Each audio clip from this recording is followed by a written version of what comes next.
It has been announced for Jenna and her fiancé, Henry Hager. Many wedding experts say the real work for this couple begins now. Yeah, the selection of flowers, the picking out items for the gift registry is all fine.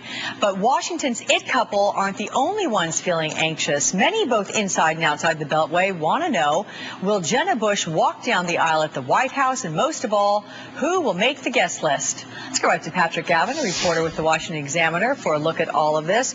Before we get to those kind of details, Patrick, what can you tell us about Henry Hager, the beau? Well, he's certainly no stranger to politics. His father is the former lieutenant governor of Virginia, now the current Virginia Republican Party state chair. Henry himself worked on the 2004 campaign and also later for Karl Rove, so it's certainly a political couple. He's currently in law school. Who knows where that's going to take him, but as we all know, law school is certainly a gateway to politics. So that's about what we know of him right now. What he's going to do in the future, don't be surprised if politics is somehow involved. Okay. I'm thinking when brides and grooms plan their weddings, it's a lot about the money. If this event takes place at the White House, who picks up the tab? Well, it depends. I mean, some expenses, the standard expenses of being in the White House, Secret Service security, do get paid for by the taxpayers. But a lot of the extra stuff, the personal touches, will be picked up, obviously, by the married families involved. But if you're talking about the standard security, the Secret Service, if you're talking about just the transportation to and from, you can expect a lot of that to end up being paid by you and me. Okay. What about this? Let's get some advice from Tricia Nixon Cox, who was the last presidential daughter to take at the White House, and certainly remember being walked down the aisle by her father, Richard Nixon. This piece of advice she offers up for Jenna Bush. Enjoy the happiness of your family and friends. Bouquets and cakes, or bouquets are lovely, rather. Cakes are delicious. But what matters most about the day is the people attending. Which brings me to this question. Who do you think would be invited to a Hager-Bush wedding at the White House?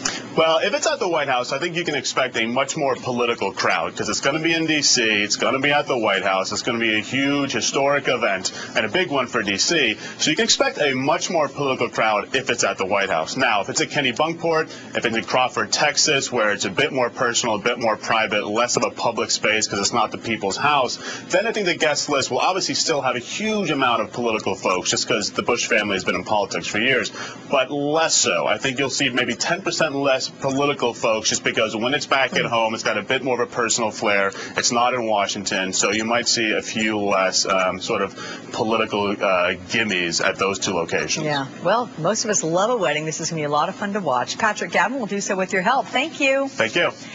Hurricane Dean getting bigger and stronger by the hour. The storm is also deadly. So far, at least 6 storm-related deaths have been reported here.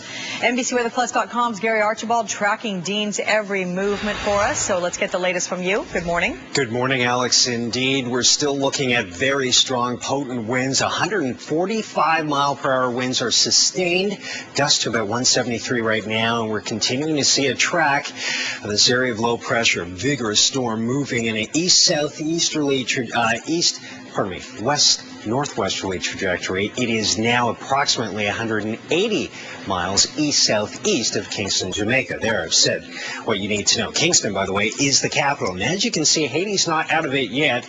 The brush in the orangey-red color is indicating that it's under a hurricane warning, a threat, an imminent threat to the torrential rains and, of course, very strong winds. Here's the eye of the storm. Its trajectory, that west-northwesterly track. It's definitely going to just touch south of the eye, that is, just south of central Jamaica there. And by the way, this water vapor image continues to show the heavy amounts, the concentration of moisture in the upper atmosphere. So it's a vigorous storm, and it's got a lot of fuel there. The outermost areas in the orange will face tropical storm winds, 39+ miles per hour. Inner half, if you will, or inner circle area, as you can see in the darker color, that red, 74 miles, upwards of 100, 120, 150 mile per hour winds. And there you have Kingston, Montego Bay. Vacation spots to the west also will be impacted over the next 12 to 18 hours. And they're already seeing rains now in that mountainous country in the eastern portions of the island. By the way, the Yucatan Peninsula, of course, is also going to see the effects of this system. We don't want to forget that. Chichen Itza, right, one of the 7 wonders of the world. Villa Checo, there you have it, likely to see landfall as a Category 5 storm. We're talking about gusts in excess of 200 miles per hour. Significant. What's the impact for the USA? We'll watch the track over the next little while. Monday AM, it passes